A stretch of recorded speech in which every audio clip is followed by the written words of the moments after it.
Որ կուսակցությունը կամ դաշինքը քանի տոկոս ձայն կհավաքի հունիսի 7-ի խորհրդարանական ընտրություններում։ Ամերիկյան միջազգային հանրապետական ինստիտուտը հրապարակել է մայիսին անցկացված հարցման արդյունքները։ Որ քաղաքական կուսակցության կամ դաշինքի օգտին կքվեարկեիք հարցին քաղաքացիների պատասխանների հարաբերակցությունն այսպիսին է։ Նիկոլ Փաշինյանի քաղաքացիական պայմանագիր 32%, Սամվել Կարապետյանի Ուժեղ Հայաստան 6%, Ռոբերտ Քոչարյանի Հայաստան դաշինք 3%, Գուրգեն Սիմոնյանի Հայաստանի շնորհապետական կուսակցություն 2%, Գագիկ Ծառուկյանի ԲՀԿ 1%, այլ քաղաքական ուժերի վարկանիշները չեն գերազանցում 1%-ը։ Միջազգային հանրապետական ինստիտուտը հարցումն իրականացրել է հեռախոսազանգի միջոցով մայիսի 5-ից 11-ն ընկած ժամանակահատվածում, մասնակցել է 1511 մարդ։ Փետրվարին նմանատիպ հարցադրմամբ անցկացված հարցման համեմատ քաղաքացիական պայմանագրի վարկանիշն 8%-ով աճել է, Ուժեղ Հայաստանինը 3%-ով նվազել, Հայաստան դաշինքինը մնացել է անփոփոխ։ Գագիկ Ծառուկյանի գլխավորած ԲՀԿ-ի վարկանիշը նվազում է արձանագրել 2%-ով, Գուրգեն Սիմոնյանինը աճել 1%-ով։ Որքան է հավանական, որ կմասնակցեք ընտրություններին, հարցվածների 79%-ը նշել է, որ շատ հավանական է։ Փետրվարին այս պատասխանն ընտրել էր հարցվածների 68%-ը։ Այս խմբի մոտ նախընտրությունները հետևյալ պատկերն են արձանագրել։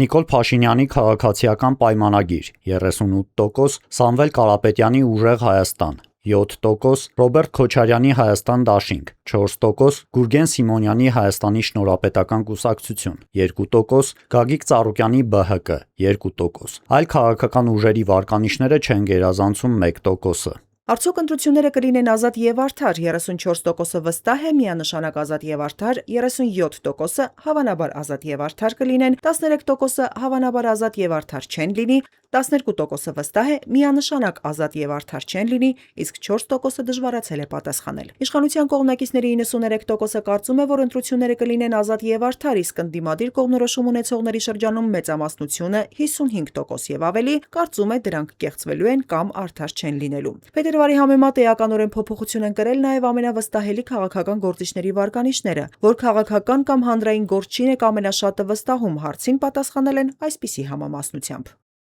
Նիկոլ Փաշինյան 29%, Փետրվարի համեմատ 9% աճ, Սամվել Կարապետյան 8%, 2% նվազում, Արարատ Միրզոյան 5%, 1% աճ, Ռոբերտ Քոչարյան 4%, Փետրվարի համեմատ 1% նվազում, Գագիկ Ծառուկյան 3%, 1% նվազում, Ալեն Սիմոնյան 3%, անփոփոխ, Արամ Սարգսյան 3%, Փետրվարի համեմատ անփոփոխ, Գուրգեն Սիմոնյան 2%, անփոփոխ, Արման Թաթոյան 2%, անփոփոխ, այլ ուժերի վստահում է հարցվածների 14%-ը, արձանագրվել է 2% նվազում։ Ոչ ոքի չի վստահում 40%-ը, փետրվարի համեմատ այս ցուցանիշը 8%-ով նվազում է արձանագրել։